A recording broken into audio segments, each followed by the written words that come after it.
بسم اللہ الرحمن الرحیم رب اشرح لی صدری ویسر لی امری واحلل عقدۃ من لسانی یفقہوا قولی اللہم صلی علی محمد وعلی آل محمد کما صلیت علی ابراہیم وعلی آل ابراہیم انک حمید مجید اللہم بارک علی محمد وعلی آل محمد کما بارکت علی ابراہیم وعلی آل ابراہیم انک حمید مجید۔ بسم اللہ الرحمن الرحیم۔ 168 آیت نمبر پہ ہم نے مکمل کیا تھا سورہ بقرہ کی لاسٹ ٹائم۔ 168 سے ہی آغاز کر رہے ہیں تاکہ وہ ایک آیت جو آخری تھی وہ کانٹیکسٹ کے ساتھ پھر کنٹینیوٹی بن جائے۔ اے لوگو، زمین میں جو حلال پاکیزہ چیزیں ہیں وہ کھاؤ اور شیطان کے نقش قدم پر نہ چلو، یقین جانو کہ وہ تمہارے لیے ایک کھلا دشمن ہے۔ یعنی حلال پاکیزہ چیزیں ہی کھاؤ، یہ نہ ہو کہ کمپنی کا فون تم چوری کر کے لے جاؤ، اس کو بیچو، اس کو کھاؤ۔ یقین جانو اور شیطان کے نقش قدم پر نہ چلو۔ اب یعنی یہ حرام کام پہلے آ گیا کہ پاکیزہ چیزیں ہیں وہ کھاؤ، پھر آ گیا شیطان کے نقش قدم پر نہ چلو۔ اس کا مطلب پاکیزہ چیزیں نہیں اگر تم نے کھائیں تو وہ تمہیں کس نے کھلوائیں؟ یقین جانو کہ تمہارے لیے کھلا دشمن ہے۔ بٹ صاحب کلیئر ہو گئی؟ دیکھو، ہم اپنی سیٹ اپ سے، اپنے ماحول سے ریلیٹڈ ایگزامپل دیتے ہیں تاکہ ہمارے لیے اس بات کو سمجھنا آسان ہو جائے، ریلیونٹ ہو۔ ایگزامپل اسی چیز سے دی جاتی ہے جس چیز کو ہم سمجھتے ہیں۔ اب مثال کے طور کے اوپر ایگزامپل آپ کو دے دی جائے وہ جوپیٹر پلانٹ کی، ہمیں تو نہیں پتہ جوپیٹر پلانٹ پہ کیا ہوتا ہے، یا وہ جو سپر مین کا پلانٹ ہے کرپٹون کی اگر آپ کو ایگزامپل دی جائے تو ہمیں تو نہیں پتہ نا کرپٹون پلانٹ کے اندر کیا ہو رہا ہے۔ دیکھو، اس کو پتہ ہے کیونکہ وہ ادھر سے آیا ہوا ہے، لیکن باقی تو سب اسی پلانٹ ارتھ کے لوگ ہیں۔ تو ایگزامپل اسی کی دی جائے گی جو چیز ہمیں سمجھ میں آ رہی ہے۔ اب مثال کے طور پہ اب اللہ نے ہمیں ریفرنس کیا دیا؟ جنت میں کھانے کے لیے وہی پھل ہوں گے، تم دیکھو گے کہو گے ارے یہ تو دنیا میں بھی تھے، لیکن ذائقے میں اور ہیں۔ کیوں؟ کیونکہ انسان کی انسیت انہی چیزوں سے ہوتی ہے۔ ایگزامپل اسی چیز کی دی جائے گی جس کو وہ سمجھ رہا ہے۔ اب ہمیں ایگزامپل دی جا رہی ہے حوروں کی، کیونکہ ہم یہاں کی عورتوں کو سمجھتے ہیں نا۔ اب ہمیں کیا پتہ وہ چیز کیا ہوگی، لیکن ایک ایگزامپل اس چیز کی دی جاتی ہے جس کو آپ سمجھتے ہو، جس کو آپ ریلیٹ کرتے ہو۔ اسی لیے ہم بھی اپنی ہی ایگزامپل ماحول کی ڈسکس کرتے ہیں، بیکاز ہم اس سے ریلیٹ کرتے ہیں۔ وہ تو تم کو یہی حکم دے گا کہ تم بدی اور بے حیائی کے کام کرو۔ شیطان کی بات ہو رہی ہے۔ وہ تو تم کو یہی حکم دے گا کہ بدی اور بے حیائی کے کام کرو اور اللہ کے ذمے وہ باتیں لگاؤ جن کا تمہیں علم نہیں ہے۔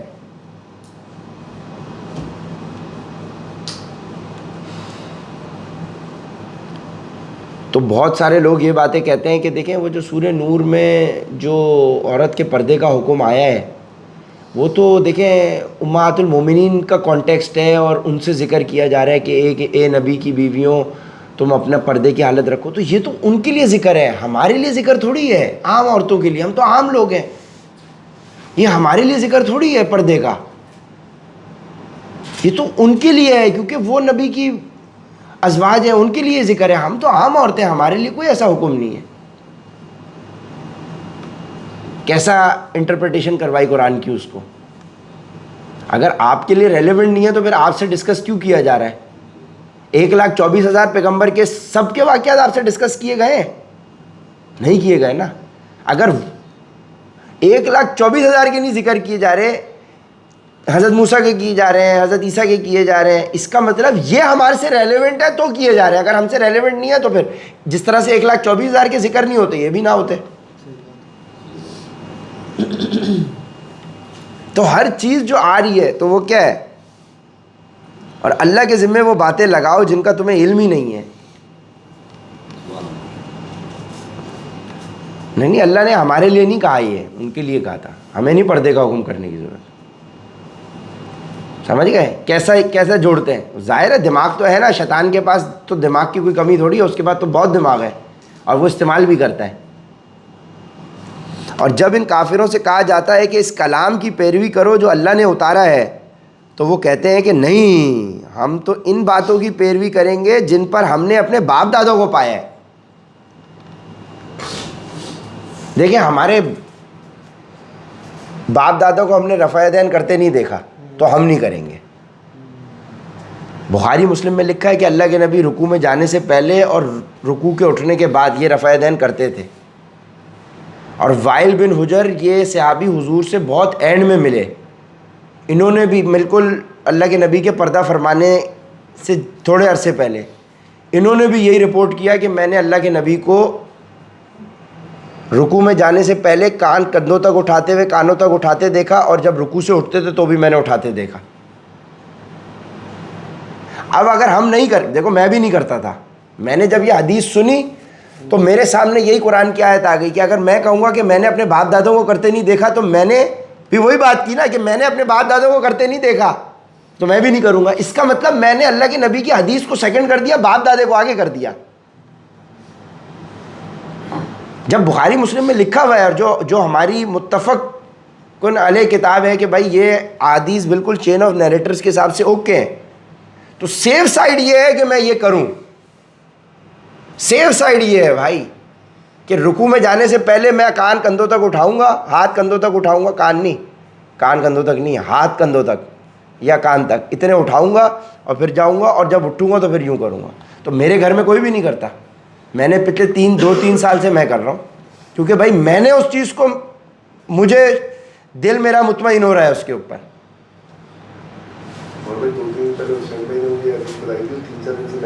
ٹھیک ہے نا، کیونکہ دیکھو میرے لیے میرے باپ دادا کا پریکٹس کرنا کوئی امپورٹنٹ تھوڑی ہے۔ اگر اللہ کے نبی کی حدیث مجھ تک پہنچ گئی تو میرے لیے وہ فوقیت ہے۔ اور جب ان کافروں سے کہا جاتا ہے کہ اس کلام کی پیروی کرو جو اللہ نے اتارا ہے، تو وہ کہتے ہیں کہ نہیں، ہم تو ان باتوں کی پیروی کریں گے جن پر ہم نے اپنے باپ دادوں کو پایا ہے۔ اب آپ صرف یہ رفع یدین کرنا شروع کرو، آپ کے گھر والے بھی یوں دیکھیں گے آپ کو، ہاں بھائی ان کے ساتھ اٹھ رہا ہے بیٹھ رہا ہے، میں نے اپنے باپ دادوں کو اس پر پایا۔ تو پھر تم باپ دادوں کے ساتھ اٹھائے جاؤ گے، تو اب اگر باپ دادے غلط کرتے تھے تو تم بھی گڑبڑ کر رہے ہو۔ بھلا کیا اس صورت میں بھی ان کو یہی چاہیے جب ان کے باپ دادے دین کی ذرا بھی سمجھ نہ رکھتے تھے اور انہوں نے کوئی آسمانی ہدایت بھی حاصل نہ کی ہو؟ ان کے پاس احادیث کا اسلام 360 باپ دادے کے پاس تو نہیں تھی، ہمارے پاس ہے نا۔ اور جن لوگوں نے کفر کو اپنا لیا ہے، ان کو حق کی دعوت دینے کی مثال کچھ ایسی ہے جیسے کوئی شخص ان جانوروں کو زور زور سے بلائے جو ہانک پکار کے سوا کچھ نہیں سنتے۔ یہ بہرے گونگے اندھے ہیں لہذا کچھ نہیں سمجھتے۔ یہ پھر وہی آیتیں آ گئیں اسی طرح کی، سمم بکمن امیون، فہم لا یرجعون تھا، یہاں پہ فہم لا یعقلون، کچھ نہیں سمجھتے۔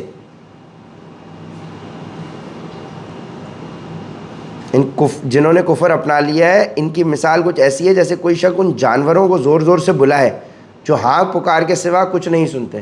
زور زور سے بلائے، ادھر آ جاؤ ادھر آ جاؤ ادھر آ جاؤ، بھائی کہاں جا رہے ہو؟ وہ جانور تھوڑی سنتا ہے یہ والی بات، وہ تو ڈنڈا ہی سنتا ہے۔ وہ گرم گرم سلاخ جب لگائی جاتی ہے گدھے کو وہ سنتا ہے۔ اب گدھے کو بولو بیٹا گدھے ادھر آ جاؤ، آؤ ادھر آ کے بیٹھ جاؤ، تیز چلو بیٹا تیز چلو، سنے گا نہیں؟ وہ سمجھتا ہی نہیں ہے۔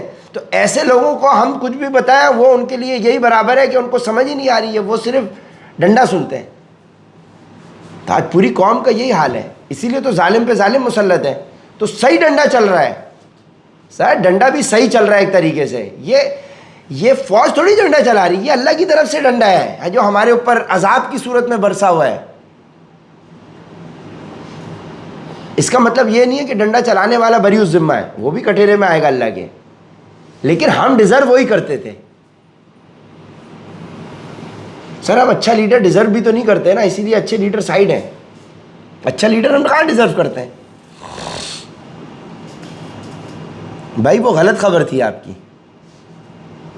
کیسر بھائی پتہ نہیں آپ کی خبر ابھی تک تو نہیں باہر آئی صحیح۔ ٹائم ہے, مطلب اندر سب اوکے چل رہا ہے, ڈیل ہو چکی ہے. چلو واللہ عالم یار, یہ بڑے منافق ہیں پھر تو ان کے ساتھ بھی ہمیں نہیں تعلق رکھنا چاہیے, یہ بھی منافق اعظم ہوئے پھر. اور کیا, اگر خان کی ڈیل ہو گئی ہے اور خان کی خبر نہیں پہنچ رہی یہاں تک, ہاں ویسے امن تو چل رہا ہے, ہو سکتا ہے ڈیل, اگر یہ ڈیل ہے تو پھر یہ منافق اعظم ہے. اسی لیے تو وہ دعا ہے بھائی, اللہم ارنا الحق حقا وارزقنا اتباعہ وارنا الباطل باطلا وارزقنا اجتنابہ. اے اللہ حق کو حق جاننے کی توفیق عطا فرما, اس پہ چلا, اور باطل کو باطل دکھا اور اس سے بچا. ایسا نہ ہو کہ باطل کو حق سمجھ کے ہم اس کے پیچھے چل پڑے.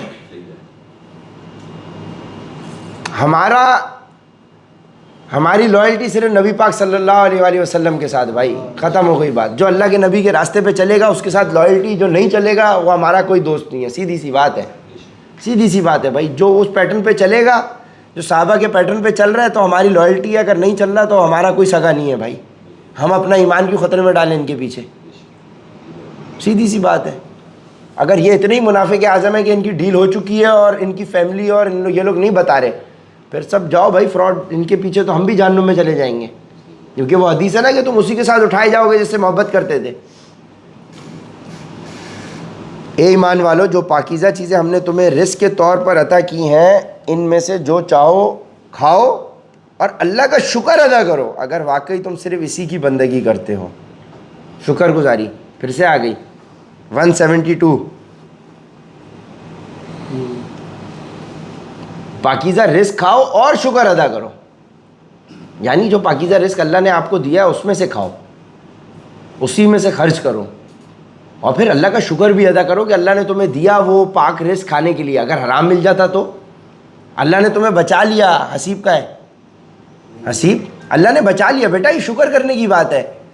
یہ کرنے کی بات تھوڑی ہے میں چاہتا تو یہ کر لیتا, ہاں چاہتے تو بیٹا کر سکتے تھے, تو یہ اللہ کی توفیق سے آپ بچ گئے, اللہ نے بچا لیا آپ کو. شیطان نے تو تمہیں دیکھو آئیڈیا دیا تھا, سب کو دے گا, اور ہم بھی بہت بڑے شیطان ہیں, ہم یہ آئیڈیا آپ کو خود بتاتے ہیں, سکھاتے ہیں. چیٹنگ کرنا تو ہم نے خود بھی سکھائی ہے آپ کو.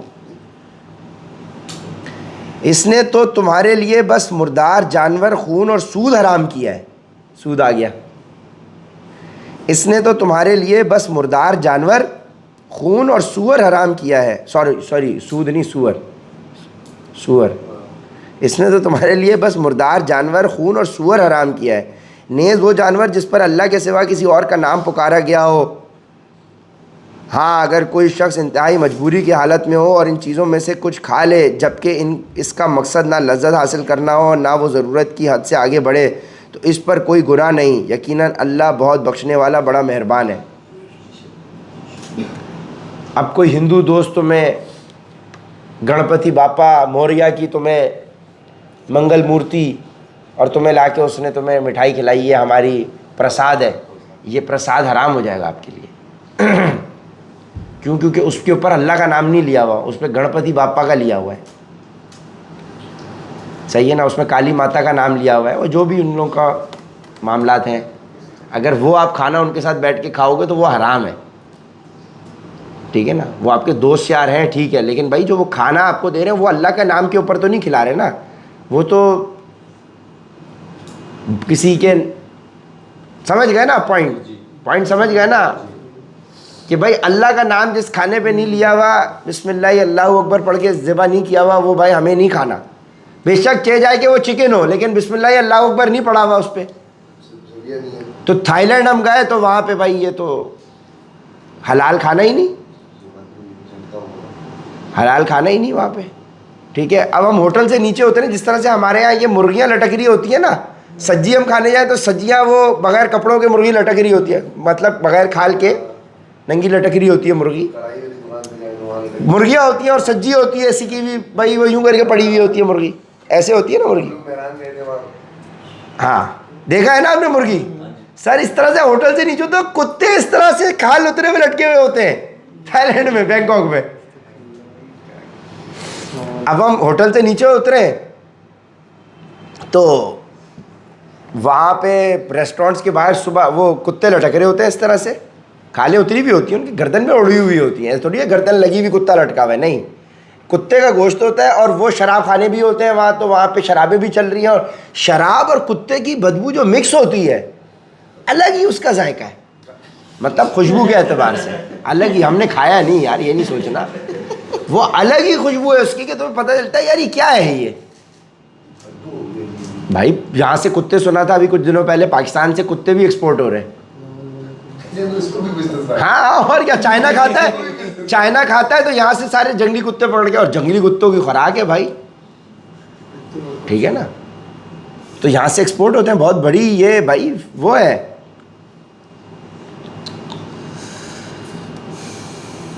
اس نے تو تمہارے لیے بس مردار جانور, خون اور سور حرام کیا ہے, نیز وہ جانور جس پر اللہ کے سوا کسی اور کا نام پکارا گیا ہو. ہاں اگر کوئی شخص انتہائی مجبوری کی حالت میں ہو اور ان چیزوں میں سے کچھ کھا لے جبکہ اس کا مقصد نہ لذت حاصل کرنا ہو نہ وہ ضرورت کی حد سے آگے بڑھے, تو اس پر کوئی گناہ نہیں. یقیناً اللہ بہت بخشنے والا بڑا مہربان ہے. اب مثال کے طور پہ ایک بندہ جو ہے وہ کسی ملک میں پھنس گیا, حلال کھانا اویلیبل ہی نہیں ہے, اب وہ مر رہا ہے. اب اس کے بعد اب وہاں پہ مرغی ہے جس پہ اللہ کا نام نہیں لیا ہوا, حرام ہے, یا بھائی یہ کتا ہے لٹک رہا ہے, اب اس کے بعد ہے ہی نہیں, یا سمجھو کہ مثال کے طور پہ کتا اویلیبل ہے اور کچھ ہے ہی نہیں کھانے کو. اب مجبوری کی حالت ہے, مجبوری کی حالت ہے, اب اس کو اور وہ مر جائے گا اگر وہ کھانا نہیں کھائے گا. مطلب ایسی کنڈیشن آ گئی ہے, ایسی کیٹسٹرافک کنڈیشن آ گئی ہے کہ اس کے بعد اگر وہ حرام کتا یا سور کا گوشت نہ لقمہ لے تو اس کے پیٹ میں انرجی نہیں جائے گی اور وہ مر جائے گا. تو ایسی کیٹسٹرافک کنڈیشن میں اس نے وہ کتا چکھ لیا اپنے آپ کو بچانے کے لیے کہ بھائی میں زندہ رہوں. اچھا اب اس نے کتا چکھ لیا, لیکن جب اس نے 2 نوالے لیے تو اس نے بولا دادا ذائقہ تو بڑا اعلیٰ ہے, بڑی اعلیٰ کڑھائی بنی ہوئی کتے کی. دادا اب کھا ہی لیا تو یار میں اس کو پورا ہی کر لوں, ذرا کھا لی.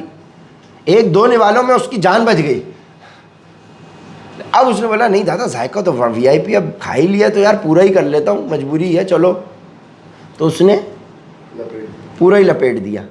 تو اب دیکھو کیا ہے, جبکہ اس کا مقصد نہ لذت حاصل کرنا ہو نہ ضرورت کی حد سے آگے بڑھے. سور کھا لیا یار جان بچانے کے لیے, ہاں کھا لیا, لیکن اب ذائقہ ایسا لگا دادا یہ تو بہت ہی اعلیٰ چیز ہے لالا, یہ تو لپیٹ دو. وہ ایپسٹین فائل کے اندر کیا آیا کہ وہ تو کم سن بچیوں کو ان کے ساتھ زنا کر کے ان کو قتل کر رہے ہیں اور اس کے بعد ان بچیوں کو روسٹ کر کے کھا رہے ہیں, آدم خور بنے ہوئے. ذائقہ ہوگا تبھی تو لپیٹ رہے ہو. سوچو آپ انسان کا گوشت کھا رہے ہیں, یہ حالات بھی آ گئے بھائی دنیا میں, کیا کیا ہو رہا ہے. اب آپ نے انسان کا گوشت کھا کے پکا کے ہڈیاں وڈیاں سب کھا لی تو وہ نشانی مٹ گیا, بندہ ڈھونڈتے رہو پوری دنیا زندگی, بندہ ہی غائب ہو گیا, کہاں چلا گیا بھائی, پیٹ میں فلش کر دیا وہ. یہ تو قیامت کے روز پتہ چلے گا کہ بھائی جب اللہ مردوں کو زندہ کرے گا, بھائی اللہ پاک میں تو اس آدمی نے مجھے کھا لیا تھا, بتاؤ جی. ٹھیک ہے جی, تو اس پر کوئی گناہ نہیں. یقیناً اللہ بہت بخشنے والا بڑا مہربان ہے. حقیقت یہ ہے کہ جو لوگ اللہ کی نازل کی ہوئی کتاب کو چھپاتے ہیں اور اس کے بدلے تھوڑی سی قیمت وصول کر لیتے ہیں, وہ اپنے پیٹ میں آگ کے سوا کچھ نہیں بھر رہے. قیامت کے دن اللہ ان سے کلام بھی نہیں کرے گا اور نہ ان کو پاک کرے گا, اور نہ ان کے لیے دردناک عذاب ہے, اور ان کے لیے دردناک عذاب ہے.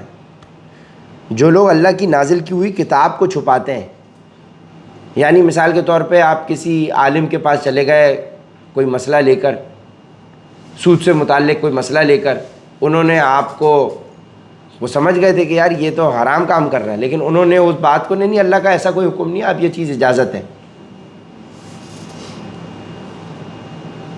ٹھیک ہے, کہ اسلامک بینکنگ کے نام کے اوپر جو ہے مثال کے طور پہ کہ لوگوں کو پتہ ہے کہ بھائی پیچھے تو یار یہ سب کنونشنل بینکنگ سسٹم ہی چل رہا ہے, لیکن پبلک کو سامنے چونکہ پیسے مل گئے تھے, جو بورڈ آف ایڈوائزر میں بیٹھے ہوئے تھے علماء حضرات, ان کو پیسے مل گئے, انہوں نے بولا کہ جی یہ سب کلیئر ہے, شریعہ نے اس کو شریعہ کمپلائنٹ بینکنگ ہے.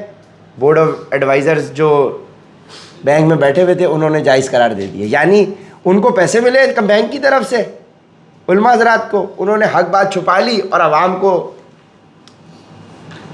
کیونکہ علم حاصل کرنے کے لیے آپ عالم کے پاس گئے کہ آپ دین کے علم رکھتے ہو یار, آپ فیٹ لاس کا پلان جانتے ہو یار, ایکسرسائز بتانا کون سی کرنی چاہیے. چائے کے ہوٹل پہ کسی دن بیٹھے ہو, لال ٹیبل کرسی کے اوپر کوئی دوست آ جائے تم سے پوچھنے یار صاحب بھائی وہ مجھے ڈائٹ بتانا کون سی ہے, تو تم جانتے تھے کہ صحیح ڈائٹ کیا ہے, لیکن تم نے جان بوجھ کر, میں نے تمہیں پیسے دیے ہوئے تھے کہ تم سے کوئی بھی پوچھے تو اس کو غلط ڈائٹ بتانا, تو تم نے حق بات چھپا لی. تو کہنے کا مقصد کہ حق بات جو قرآن میں آئی تھی, جو اللہ کا میسج تھا, وہ تم نے کچھ پیسے لے کر چھپا لی کیونکہ اس سے تمہیں فائدہ ہو گیا تھا. چھپانے میں تمہیں فائدہ تھا کہ تم نے پبلک کو یوں موٹیویٹ کیا کہ صرف دین حاصل کرنا اور اپنے کریکٹر کو ٹھیک کرنا اللہ نے قرآن میں کہا ہے.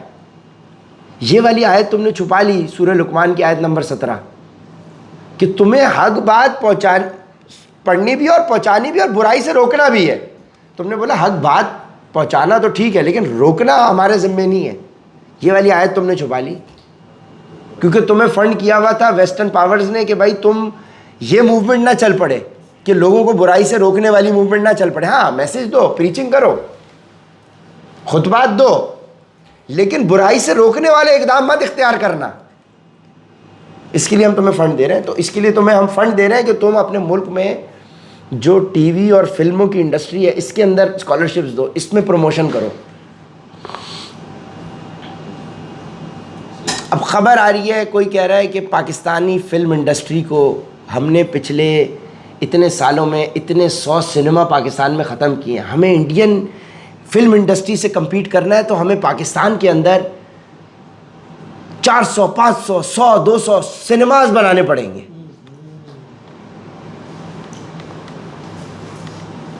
یعنی اللہ تو کہہ رہا ہے کہ برائی کے قریب بھی مت جاؤ, اور یہ کہہ رہا ہے کہ برائی کی فاؤنڈیشن ڈالو. ہمیں پاکستان میں سنیما بنانے کی اشد ضرورت ہے کیونکہ ہمیں انڈیا سے کمپیٹ کرنا ہے. دیکھو آ گیا کمپیریزن, کمپیریزن تمہارا بنتا ہی نہیں, یہی تو بچپن سے کمپیریزن ہی سکھایا ہے. یار دیکھو تمہارا کزن تو اتنے پیسے کما رہا ہے, تم کیا کر رہے ہو, تمہارا بھائی تو اتنا اچھا ہے, تم اتنا گندے ہو.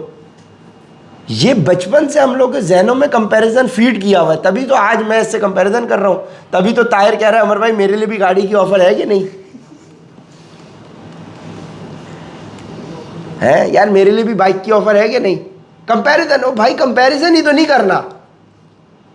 تو ہمیں انڈین فلم انڈسٹری سے کمپیٹ اگر کرنا ہے تو ہمیں, بھائی تمہارا انڈیا سے مقابلہ کیا ہے مجھے یہ بتاؤ. انڈیا سے مقابلہ ہے ہی نہیں, نہ پاپولیشن کے وائز, نہ اکانومی کے وائز, نہ ریلیجن کے وائز, نہ زبان کے وائز. زبان بھی کوئی وہ نہیں ہے ان کی, جو ٹھیٹ ہندی ہے وہ آپ کو سمجھ میں ہی نہیں آتی بھائی.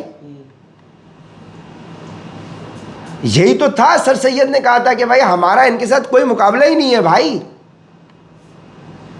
ہمارا کوئی ان کے ساتھ مقابلہ ہی نہیں ہے. 2 نیشن تھیوری جو پیش کی تھی کہ وی آر 2 ڈفرینٹ نیشنز, ہمارا دین الگ, ہمارا مذہب الگ, ہمارے معاملات الگ, ہمارا کلچر الگ, ہم ان کے ساتھ ہے ہی نہیں. 2 نیشن تھیوری کس نے پریزنٹ کی تھی؟ یہ میرے دادا کے دادا ہے جی, سر سید ماشاء اللہ. تو ہم اس خاندان سے آج بتا رہے ہیں ہم آپ کو. تو چلو جی, وہی کہانی آ گئی آگے. ان کی بھی کوتاہیاں ہوں گی, وہ کوئی ان کے بارے میں جب لوگ کرتے ہیں تو وہ کہتے ہیں وہ بھی یہ تھے وہ تھے XYZ. بات یہ ہے کہ وہ کچھ بھی تھے. اللہ تو قرآن میں کہہ رہا ہے تم سے پوچھا جائے گا تم کیا تھے, وہ ان کے اعمال تم سے نہیں پوچھے جائیں گے. ہاں کوئی اچھا کام کیا تو وہ آپ آگے بتا دو, ٹھیک ہے نا. ہندو کیا کمپیریزن ہے ہی نہیں.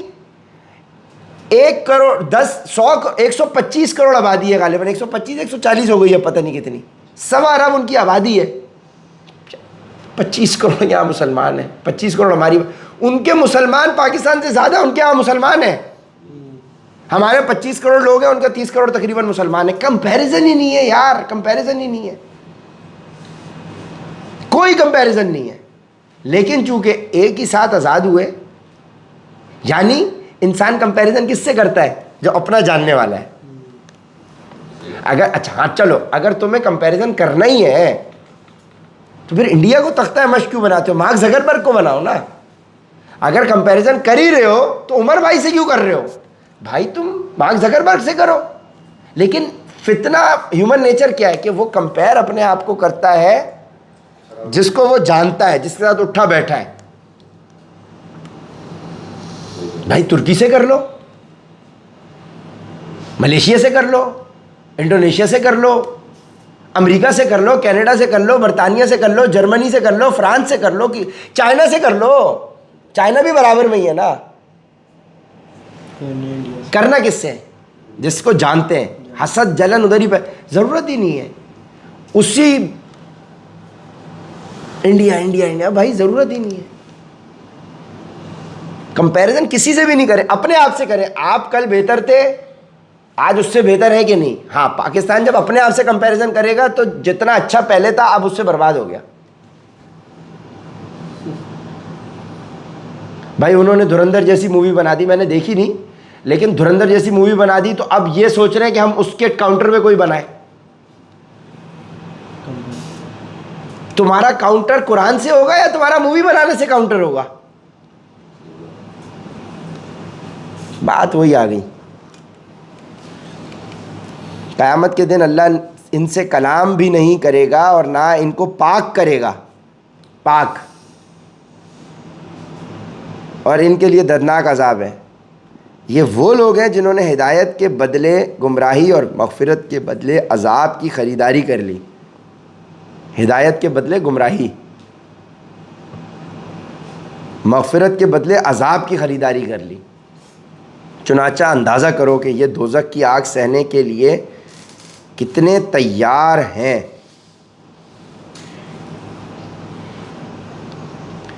یہ سب کچھ اس لیے ہوگا کہ اللہ نے حق پر مشتمل کتاب اتاری ہے, اور جن لوگوں نے ایسی کتاب کے بارے میں مخالفت کا رویہ اختیار کیا ہے وہ زدہ زدی میں بہت دور نکل گئے ہیں. زدہ زدی میں, زد میں مطلب ہٹ درمی میں, ایگو ایروگنس میں. مان لیا ہے کہ حق کتاب ہے لیکن ماننا نہیں ہے, پتہ ہے کہ حق ہے لیکن ماننا نہیں ہے. زد میں, کیونکہ اپنی چودراہٹ جاری ہے نا. نیکی بس یہی تو نہیں کہ اپنے چہرے مشرق یا مغرب کی طرف کر لو, بلکہ نیکی یہ ہے کہ لوگ اللہ پر, نیکی کی ہم نے ڈیفینیشن پڑھی تھی نا رمضانوں میں, بلکہ نیکی یہ ہے کہ لوگ اللہ پر, آخرت کے دن پر, فرشتوں پر اور اللہ کی کتابوں, اس کے نبیوں پر ایمان لائیں. یعنی نیکی کی ڈیفینیشن وہی ہو گئی جو ایمان کی ڈیفینیشن ہے. یعنی ایمان پہ آنا ہی نیکی ہے, ایمان ہی نیکی ہے. نبیوں پر ایمان لائیں اور اللہ کی محبت میں اپنا مال رشتہ داروں, یتیموں, مسکینوں, مسافروں اور سائلوں کو دیں, اور غلاموں کو آزاد کرانے میں خرچ کریں, اور نماز قائم کریں اور زکوٰۃ ادا کریں. نیکی کی ڈیفینیشن آ گئی ہے بھائی نیک لوگوں کی. اور جب کوئی عہد کر لیں تو اپنے عہد کو پورا کرنے کے عادی ہوں, اور تنگی اور تکلیف میں نیز جنگ کے وقت صبر اور استقلال کے خوگر ہوں. ایسے لوگ ہیں جو سچے کہلانے کے مستحق ہیں, اور یہی لوگ ہیں جو متقی ہیں. یہ بڑی امپورٹنٹ آیت ہے بھائی, 177, یہ نوٹ کر لیں. اس میں پوری نیکی کی ڈیفینیشن دی ہوئی ہے. اور سورہ کہف کے اندر والد نیک تھا, بچے یتیم تھے, خزانہ دفن تھا, تو اللہ نے پروٹیکشن کی. اس کا مطلب اگر 177 آیت نمبر پہ ہم سب آدمی عمل کر لیں تو ہماری اولاد کی حفاظت کی ذمہ داری اللہ لے لے گا. ٹھیک ہے جی, یہی مطلب ہوا, یہی مطلب ہوا. اب اس آیت میں لکھا ہوا کیا ہے؟ کیونکہ دیکھو وہ نیک آدمی تھا. اچھا, جو دوسرا واقعہ تھا حضرت خضر کا, حضرت موسیٰ کا, اس میں والدین تھا جن کا بیٹا قتل کیا تھا حضرت خضر نے, وہ ایمان کا ذکر تھا, ایمان والے والدین تھے. لیکن تیسرا والا جو واقعہ تھا اس میں باپ نیک آدمی تھا, جس کی اولاد, وہاں باپ نیک تھا. نیکی کی ڈیفینیشن یہاں آ رہی ہے. اب آپ دیکھ لیں دوبارہ سے, اب ہم اس پہ غور کریں گے. ٹھیک ہے جی, اور اسی پہ اکتفا کریں گے. نیکی بس یہی تو نہیں کہ تم اپنے چہرے مشرق یا مغرب کی طرف کر لو. یعنی نیکی یہ نہیں کہ تم صرف نماز پڑھ لو اللہ کی طرف, ہاں میں رجوع کر رہا ہوں, آ گیا. نیکی صرف یہی تو نہیں کہ تم اپنے چہرے مشرق یا مغرب کی طرف کر لو. ٹھیک ہے, بلکہ نیکی یہ ہے کہ لوگ اللہ پر, پھر اللہ نمبر 1. اب یہاں یہ نہیں ہے کہ لوگ آخرت پر, فرشتوں پر, اللہ پر. جہاں اللہ کا ذکر ہے وہاں اللہ پہلے ہی آتا ہے. ٹھیک ہے نا, جہاں اللہ ذکر ہے تو اللہ پہلے ہے. یہ ہے کہ لوگ اللہ پر, اب یہ انس بھائی آپ لکھیں اللہ پر, پوائنٹ نمبر 1 اللہ پر.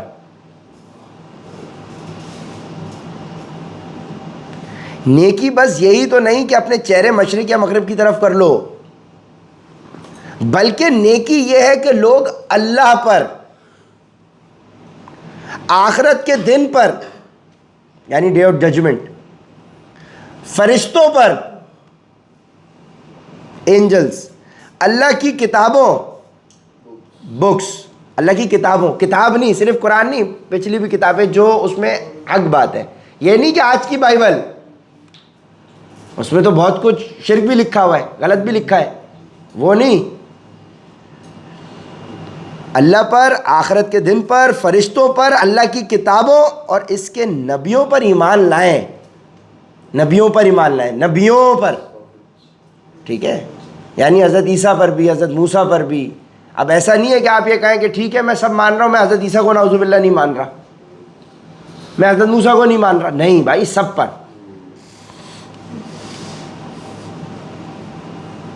نبیوں پر ایمان لائیں اور اللہ کی محبت میں اپنا مال, یعنی اللہ کی محبت میں اپنا مال رشتہ داروں, یتیموں, مسکینوں, مسافروں اور سائلوں کو دیں اور غلاموں کو آزاد کرانے میں خرچ کریں. یعنی ان شارٹ اللہ کے لیے اپنا مال خرچ کریں. اللہ کی رضا حاصل کرنا ہو کہ اگر آپ کو فیسیلیٹیٹ, کوئی آپ کو خاموشی سے فیسیلیٹیٹ کر رہا ہے تو اس کے پیچھے اللہ کی رضا ہو کہ اللہ مجھ سے راضی ہو, یعنی اپنا مال اللہ کے لیے, اللہ کی محبت میں اپنا مال رشتہ داروں. اب یہ وہی والا انورس پیرامڈ آ گیا. اب دیکھیں آپ, رشتہ داروں, پہلے رشتہ داروں کا ذکر آیا, اب آپ دیکھیں اپنی ذات کے بعد رشتہ داروں, یتیموں, مسکینوں, مسافروں اور سائلوں اور غلاموں, یہ وہ تیسری والی کیٹیگری ہے, کو آزاد کرانے میں خرچ کریں اور نماز قائم کریں اور زکوٰۃ ادا کریں. نماز اور زکوٰۃ اب آ گیا. سائلوں, سائلوں کس کو کہتے ہیں اردو میں؟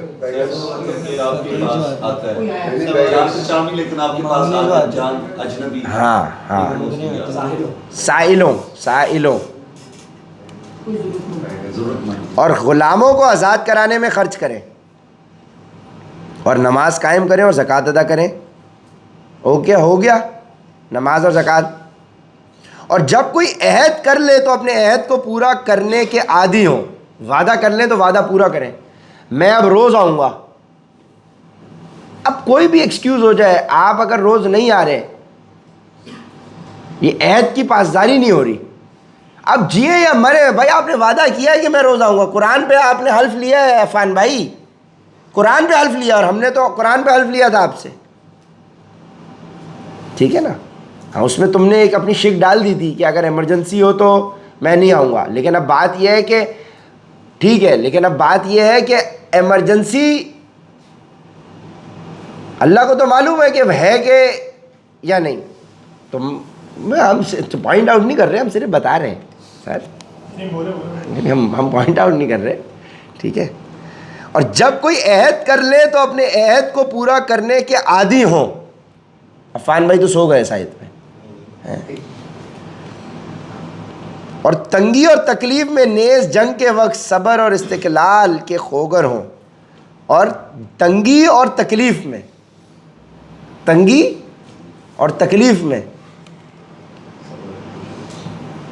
جنگ کے وقت صبر و استقلال کے خوگر ہوں. صبر کے ساتھ تنگی اور تکلیف میں صبر کرنا ہے. ایسے لوگ ہیں جو سچے کہلانے کے مستحق ہیں, یعنی سچے, سچے کو انگلش میں کیا کہتے ہیں؟ ٹروتھفل. اور یہی لوگ ہیں جو متقی ہیں. متقی کی ڈیفینیشن بھی آ گئی بھائی, سبھی تو کچھ کور ہو گیا اس میں. نماز بھی پڑھ رہے ہیں, زکوٰۃ بھی دے رہے ہیں, مال بھی خرچ کر رہے ہیں, یعنی یہ ساری چیزیں. اور کیا تھا؟ عبادت کرنے والے ہی متقی ہیں. یعنی یہ سارے کام کرنا. اب ریلیٹ کریں, ہم نے پیچھے پڑھا تھا عبادت کرنے والے متقی ہیں. عبادت اور متقی لفظ ایک ساتھ آیا تھا, اور یہاں پہ آ گیا کہ یہی لوگ متقی ہیں. اس کا مطلب متقی کی ڈیفینیشن بھی آ گئی, عبادت کی بھی ڈیفینیشن آ گئی. اس میں صرف نماز کا ذکر نہیں ہے سر, صرف نماز عبادت نہیں ہے, یہ بھی پروو ہو گیا.